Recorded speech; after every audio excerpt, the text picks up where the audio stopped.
नमस्कार। आप पहले इस कार्टून को देखिए। ये कार्टून मेरे पास व्हाट्सएप के माध्यम से आया और मुझे उम्मीद है कि आप लोगों ने भी इसको देख लिया होगा। इस कार्टून को देखने के बाद और सुप्रीम कोर्ट ने जो हालिया एक टिप्पणी की है मीडिया को लेकर, विशेष रूप से सोशल मीडिया को लेकर, उसके एक भाग को उन्होंने कहा है कि वो इस तरह की समाचारों को प्रकाशित करते हैं जिसमें पक्षपातपूर्ण रवैया होता है, जो देश के नागरिकों के बीच में विभेद पैदा करता है।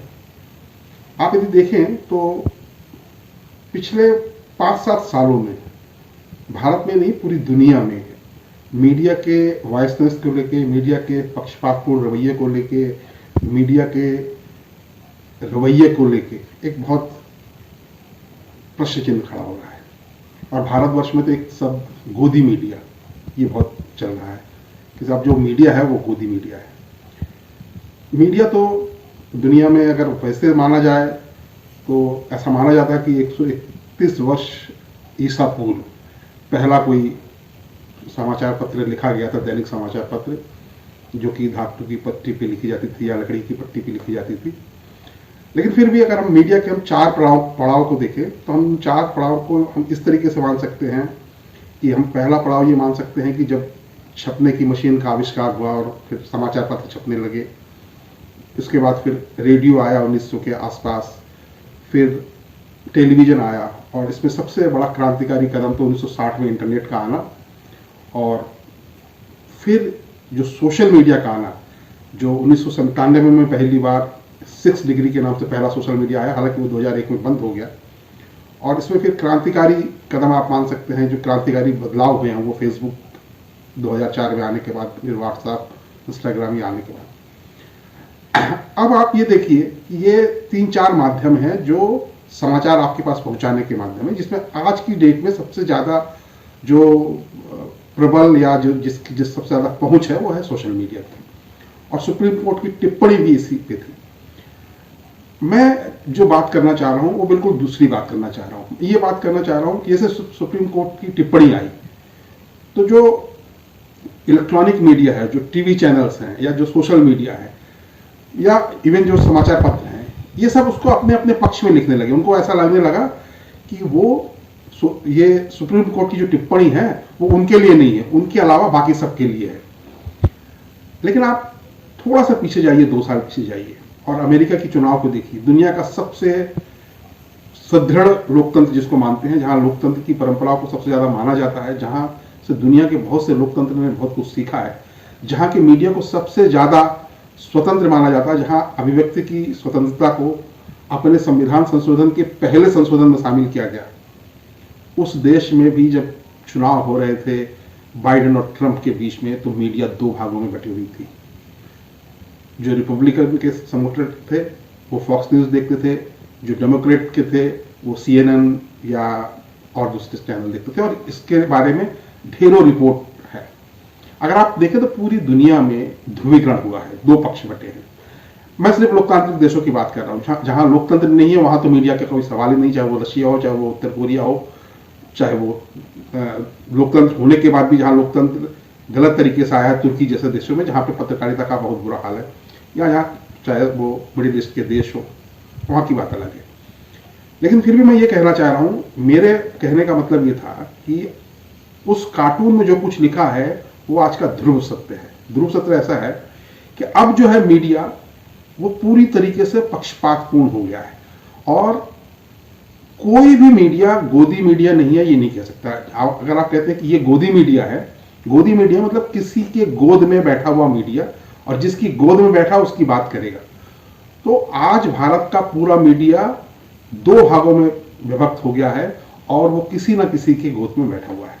हाँ, कोई उसको ये कह सकता है कि हम लिबरल के गोद में बैठे हैं, कोई कह सकता है कि हम राइट विंग के गोद में बैठे हैं, लेकिन लोग किसी ना किसी के गोद में बैठे हैं।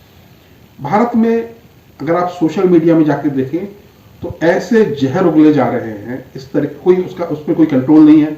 अभी सरकार उसको कंट्रोल करने के लिए कुछ कानून लेके आ रहे हैं, लेकिन आप देखिए जाके, और यही हाल बहुत कुछ इलेक्ट्रॉनिक मीडिया का है। हो क्या गया है, हो ये गया है कि मीडिया जो था वो संचार का माध्यम था, न्यूज़ और व्यूज़ को आप तक पहुंचाने का माध्यम था।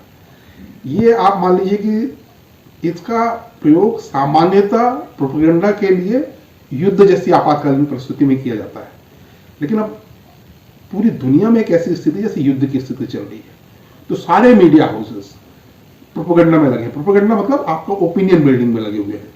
ओपिनियन, बहुत पहले प्लेटो ने कहा था ओपिनियन ज्ञान नहीं होता, किसी का एक ओपिनियन हो सकता है, उस ओपिनियन को आप मान सकते हो और नहीं मान सकते हैं। ज्ञान जो होता है वो सच होता है। अब देखिए, जैसे नसरुद्दीन शाह ने भी एक बयान दिया कि हम कौन सा तालिबान होना चाहते हैं। आप देखिए कौन लोग उनके पक्ष में खड़े हैं और कौन लोग उनके विपक्ष में खड़े हैं। और आप थोड़ा सा पीछे चले जाइए, जब नसरुद्दीन शाह ने कहा था कि मुझे इस देश से डर लगता है, तब कौन लोग बिल्कुल बिल्कुल चेंज हो गया है। जो ऑडियंस थे दोनों के चेंज हो गए हैं। आज जिन लोग उनका समर्थन कर रहे हैं वो उस समय विरोध कर रहे थे, जो उस समय उनका समर्थन कर रहे हैं आज वो विरोध कर रहे हैं। तो कुल मिला के यदि आप देखें तो आप ये समझ सकते हैं कि हम सिर्फ भारत की बात नहीं कर रहे हैं, पूरी दुनिया में हमने आइडियोलॉजी के रूप में, चाहे वो धार्मिक हो, चाहे वो राजनीतिक हो, चाहे वो सामाजिक हो, हम इतना बटे हुए हैं। और उसी आधार पर मीडिया बटा हुआ है। मीडिया में 3-4 चीजें बहुत महत्वपूर्ण जो परिवर्तन हुआ है। एक तो उसका पूरी तरीके से व्यवसायीकरण होना, सारे मीडिया हाउसेस किसी न किसी कॉर्पोरेट के हाथ में है। दूसरा, उसमें राजनीतिक और धार्मिक और सामाजिक जैसे रंग घुल जाना और उसके आधार पर मीडिया का पूरी तरह से बट जाना। और तीसरा, मीडिया का अपना जो एक निष्पक्ष और न्यूज़ को न्यूज़ की तरह पहुंचाने का जो एक उसका मूल उद्देश्य था, उससे भटक कर ओपिनियन और प्रोपेगेंडा को निर्धारित करने का या प्रोपेगेंडा को फैलाने का जिस तरीके का कार्य कर रहा है। तो मैं सिर्फ, मेरे पास वो कार्टून आया, सुप्रीम कोर्ट का उस समय निर्णय आया, और ये बहस तो नसरुद्दीन शाह जैसी बहसें तो चलती रहती है और चली रही है। मैं सिर्फ ये कहना चाहता हूं कि आज देश का कोई भी मीडिया स्वतंत्र नहीं है। वो लोग जो चैनल में बैठ के ये बताते हैं कि हम स्वतंत्र हैं, आप देखिए अभी इस समय एक नया ट्रेंड शुरू हुआ है सोशल मीडिया पे कि हम निर्भीक पत्रकारिता करते हैं, हमारा सपोर्ट कीजिए। जो निर्भीक पत्रकारिता करते हैं उनकी भी पत्रकारिता देखिए, उनका भी जो लाइन होगा, मैं किसी का नाम नहीं ले रहा हूं, लेकिन उनका भी लाइन होगा वो एक ही लाइन होगा। अब एक ट्रेंड चल गया है भारतवर्ष में, अभी अभी एक नया ट्रेंड चला कि एक चैनल बिल्कुल वो चलाया जाएगा, क्या जम्मू कश्मीर में हरि सिंह ने व्यभिचार किया था, औरंगजेब तो बहुत अच्छे व्यक्ति थे और शिवाजी को ब्राह्मणों ने परेशान किया है, महमूद तो सिर्फ लूटने आया था, उसका कोई धार्मिक आधार नहीं था।